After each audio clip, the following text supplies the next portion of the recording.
Sometimes the person hurting you never looked dangerous until your nervous system was already attached. You did not miss the red flags because you were naive, weak, or somehow broken. You missed them because something deeper recognized the feeling before your mind recognized the threat. That is exactly what makes unhealthy people so confusing in the beginning sometimes. The warning signs were present, but they did not register as danger inside you. They felt familiar, hopeful, magnetic, or strangely worth explaining away one more time. And sometimes, that pull has almost nothing to do with love itself. It has everything to do with old psychological triggers quietly running beneath your adult choices. Maybe you keep giving chances long after the knot in your stomach appears. Maybe you replay conversations afterward and realize the disrespect was obvious in real time. Maybe your friends notice the pattern before you do, and that stings even more. Because part of you really did see it, even while another part froze. You just could not trust what you saw strongly enough to act. And that gap between seeing and leaving has a psychology of its own. The first hidden trigger is familiarity disguised as chemistry the moment you meet someone. If chaos, distance, criticism, or inconsistency filled early relationships, your body may normalize them. Not because you enjoy pain, but because predictability often matters more than peace. The nervous system would rather choose a familiar hurt than an unfamiliar calm. So when someone feels emotionally slippery, intense, or hard to read, it can register as depth. You call it chemistry because your body has met that emotional weather before. You call it mystery because uncertainty once lived very close to love. And without realizing it, you begin translating instability into significance all over again. Familiarity is powerful because the brain often confuses recognition with safety itself. This shows up in tiny moments people rarely talk about honestly enough. The late reply that bothers you gets reframed as them being complicated, not careless. The joke at your expense becomes proof they are guarded, not disrespectful. The sudden warmth after coldness feels intimate and meaningful, not emotionally manipulative. You start filling the gaps with depth because the gaps themselves already feel meaningful. And that is exactly where red flags stop looking red to you. The second trigger is the need to earn love instead of receive it. If care felt conditional growing up, attention may still feel tied to performance. You become highly skilled at reading moods, adjusting yourself, and staying desirable. That survival skill can look impressive, mature, and deeply loving from the outside. But inside, it quietly trains you to chase approval instead of mutual respect. So when someone gives affection in unpredictable doses, you try harder instead of stepping back. You do not just want the relationship to work, you want to finally win it.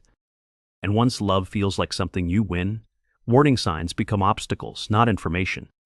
This is why some people stay fascinated by emotionally unavailable partners for years. The distance activates effort, and that effort slowly starts masquerading as real devotion. You replay their rare tenderness like evidence in a courtroom nobody else can see. You ignore the pattern because that small reward feels emotionally enormous to your system. And the saddest part is, this exhausting chase can still feel exactly like hope. You become loyal to the effort because quitting feels like admitting old hunger. The third trigger is hyper-empathy, which often looks beautiful until it starts betraying you. You see pain in people long before you see danger in them. You notice the wounded child behind the arrogance, the fear beneath the anger. You understand why they act that way, and understanding lowers your guard. Compassion is powerful, but compassion without boundaries can become self-abandonment in soft clothing. Some people survive by developing emotional X-ray vision and calling it being deeply perceptive.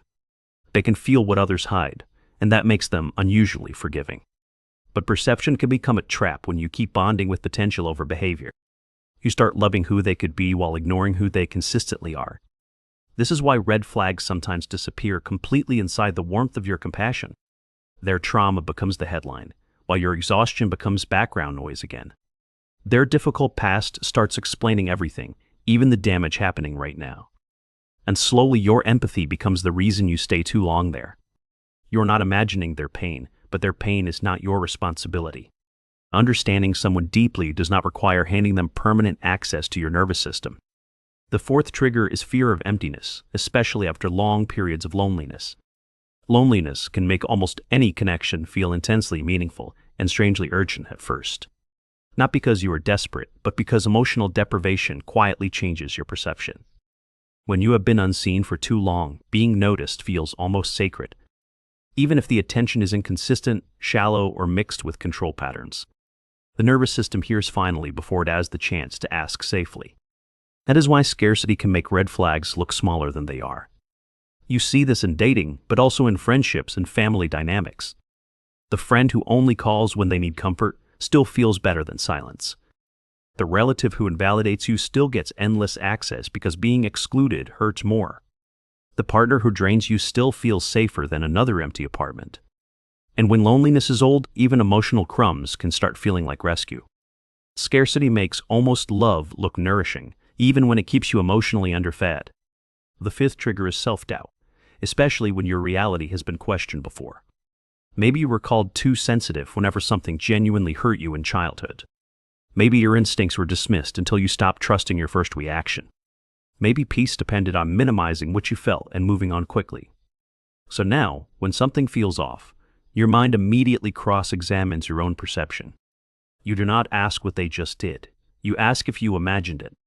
And that tiny delay gives harmful people more room than they deserve. Self-doubt is dangerous because it turns intuition into a debate instead of a decision. This is exactly where many thoughtful, self-aware people get quietly trapped for years. They assume self-awareness should automatically protect them from unhealthy people and obvious patterns. But awareness without permission to act on it is still a private prison. You can see the red flag clearly and still keep translating it to something softer.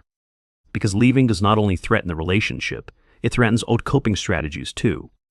It threatens the version of you that survives by explaining everything away.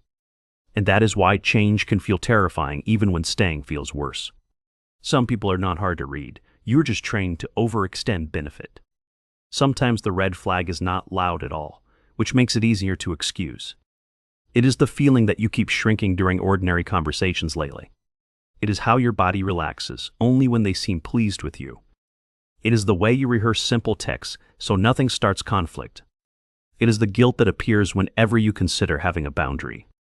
It is how exhausted you feel after being around them, then blame yourself. These signs rarely look dramatic from the outside, but they accumulate inside your body. Your body keeps the score in ordinary afternoons, not only in dramatic endings. And that accumulation often matters far more than one single shocking moment ever could. Healthy perception is not only about spotting obvious cruelty, but noticing repeated emotional cost. It is noticing what a relationship asks your body to carry every day. Confusion has a cost, and your body usually pays it before your mind admits it. Self-betrayal has a cost too, and it quietly drains your sense of self. Here is the part most people never tell you about ignoring red flags. The behavior you excuse in others usually mirrors a need you have not honored. Maybe you ignore control because some deeper part of you still craves certainty. Maybe you ignore distance because being chosen still feels emotionally unfinished inside you. Maybe you ignore disrespect because you were trained to overvalue harmony early. Maybe you ignore inconsistency because intermittent warmth once felt like love before. Maybe you ignore your own alarm because trusting yourself once felt dangerous. When trust in yourself breaks early, charisma can overpower evidence for a very long time. None of this means you are doomed to repeat the pattern forever. But it does mean change starts deeper than better dating advice alone. It starts when you stop asking whether someone's pain explains their behavior, and start asking whether their behavior is costing you your peace daily. It starts when your compassion is no longer allowed to outrank reality. It starts when chemistry stops being your highest form of evidence about people. Because chemistry can be real and still be terrible for you emotionally. Intensity can feel honest while hiding a complete lack of safety underneath. And relief is not the same thing as safety, even though they can feel similar. Being understood in one area does not erase being mistreated in another. A person's wound can be real and their impact can still be harmful. Both things can be true, and your boundary still matters more than guilt. Real healing changes what feels attractive before it changes your relationship status. It changes what your body interprets as connection, closeness, and emotional possibility. Calm stops feeling boring once your system stops confusing stress with meaning. Respect becomes attractive in a deeper, steadier way that does not exhaust you. Consistency starts feeling intimate because it allows your guard to finally rest. And when that shift happens, old red flags become impossible to romanticize. The goal is not becoming cold, suspicious, or impossible for good people to love. The goal is learning that warmth and caution can't exist in the same body. Until then, Be gentle with yourself, because shame only deepens the old pattern. You are not failing to notice danger, you are translating it through old needs. You are trying to protect yourself with the tools you learned early. You are making sense of love using an outdated emotional map inside. And outdated maps do not make you foolish, they make you lost. Lost people do not need ridicule. They need a truer map back home. They need language for what their body already knows but kept silencing. They need permission to believe the tension, not just the apology afterward. They need to stop mistaking endless emotional labor for love and emotional maturity. A boundary is not revenge. It is information finally being respected inside. So if you are recognizing yourself here, start smaller than leaving forever. Start by noticing what your body does after contact with certain people. Notice the tight chest, the mental fog, the rehearsed words, the private dread. Notice how often you excuse what would hurt someone you love deeply. Notice whether you feel more chosen than safe, more attached than respected. Those differences matter more than any fantasy you keep building around their potential. Because red flags are not just behaviors you observe, they are patterns you absorb. And healing begins when that absorption slowly turns back into clear awareness. You stop calling every ache love once your inner world becomes a safer home. One day, the same behavior that once felt magnetic will simply feel tiring. One day, mixed signals will stop feeling romantic and start feeling expensive. One day, your empathy will stand beside your boundaries instead of replacing them. One day, peace will feel more intimate than chaos ever did inside you. And when that day comes, you will not need louder warnings from anyone. You will trust the quiet signal that says, "This costs me too much." You will trust a version of yourself that no longer bargains with pain. And that may be the moment your life finally starts feeling like yours.